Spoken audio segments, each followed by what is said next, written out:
Hey guys, today ML Soundlabs has dropped the update to their popular Mikko player.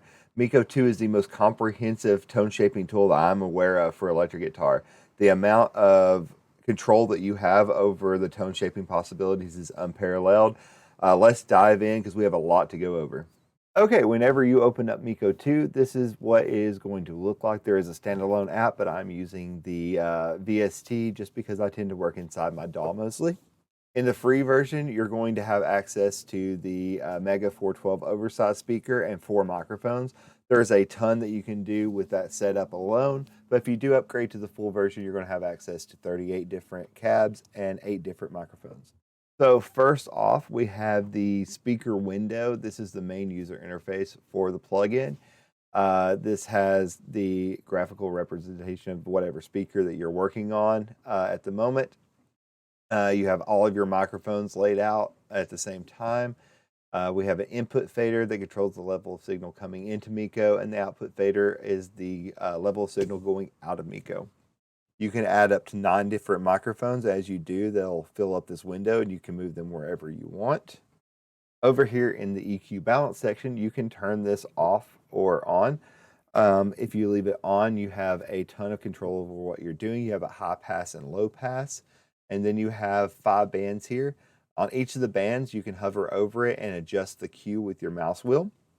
On bands A and E, you can right click and turn them into a shelf. And you can double click on a band to reset it to normal.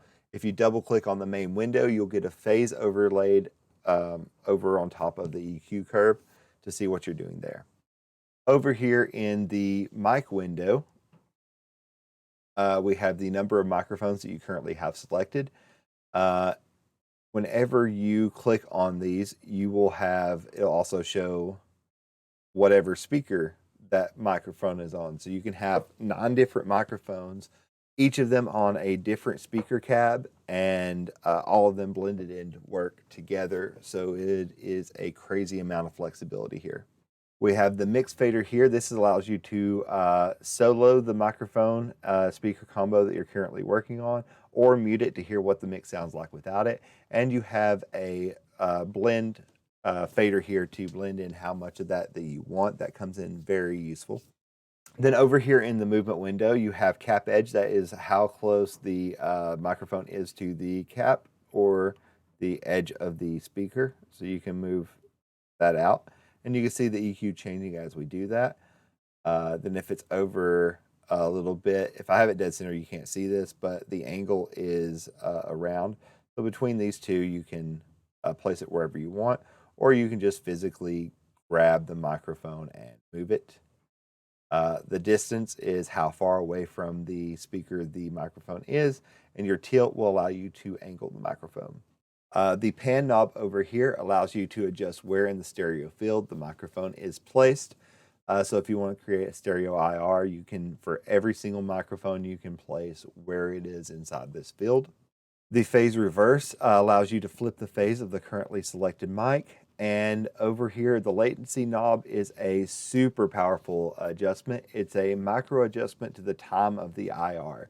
It's measured in millionths of a second. So you're affecting just minute amount of movement in the waveform to phase cancel some harsh frequencies that you do not want. So it allows you to really fine tune and smooth the high end roll off of the IR. Up here in the preset tab, you can recall a preset. If you've been adjusting a preset and you don't like what you've done, you can hit recall and it'll take it back to the last saved point. You can save, rename, delete presets, or open up the preset directory to see where it is. And you can use that to share your presets.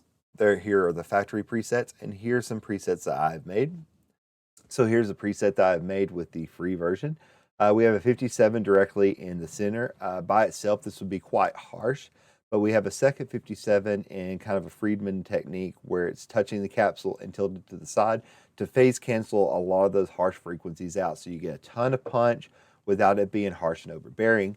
Then I have a 121 that's super smooth, also directly in the center, and I have that blended into taste. And then after I've done all my adjustments here, I went into the phase and I adjusted the phase of each microphone to cancel out some more of those harsh frequencies and really fine tune the IR. In my opinion, the phase latency is what sets the ML Soundlab products above any other IR that I've used on the market. It just really fine tunes the IR and, in my opinion, makes a very pleasurable finished product. So after you've made your IR, you love the sound, you want to get it to whatever you're working with. If you're in your DAW, just make sure that Mikko 2 is after whatever amp simulation that you're using, whether it's the amped plugins. I have Helix Native as well.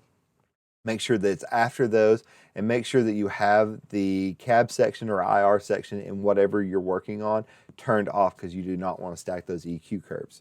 If you do want to take your IR to a Helix, Quad Cortex, XFX, whatever like that, you're going to go over here to the export IR section. You need to know the sample rate and bit depth of whatever you are doing. For the Helix, it's 48,016. So just find whatever your device is wanting to use and set that up accordingly.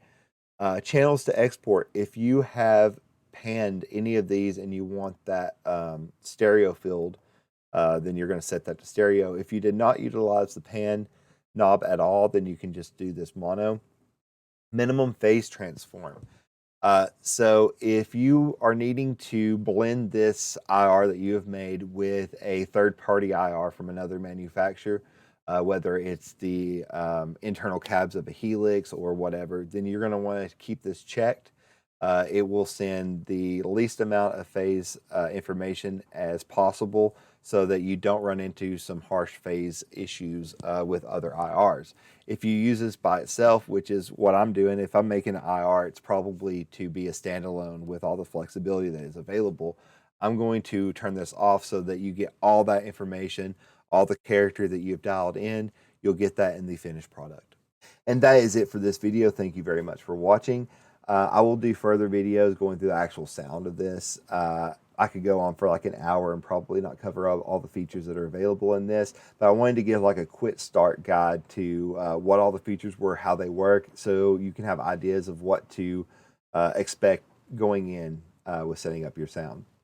If you want to hear this plugin in action, please consider subscribing to my channel. You'll get notifications, everything, as those videos drop over the next couple of days. I really appreciate you for watching this video. Thank you very much. You guys have an awesome day.